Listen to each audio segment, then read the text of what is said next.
কেটেছিল মনে হচ্ছে?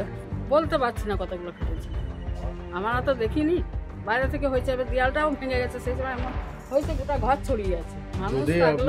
যদি আপনার এটা থাকে ভেঙে থাকে বাইরের থেকে হয়ে থাকে তাহলে আপনি এত তাড়াতাড়ি সাফ করে দিচ্ছেন না, এটা আমাদের দেয়ালটা গেট করার জন্য রেখেছিল।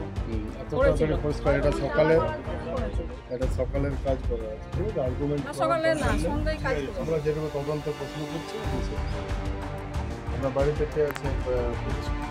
এই তো ওরা কাজে বেরিয়েছে আমার দাদা। ডায়েরিটা নিয়ে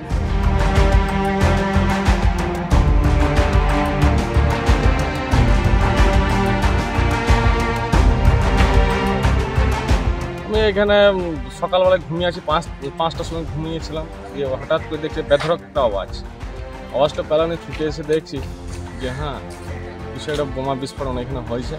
হ্যাঁ, বাইরে থেকে কেউ অ্যাটাক করেছে মনে হয় যত সম্ভব। এটাই সম্ভব। তারপরে এসে দেখছি, তারপরে কার বাড়িতে হয়েছে দাদা এটা? এটা শেখ ফিরোজ।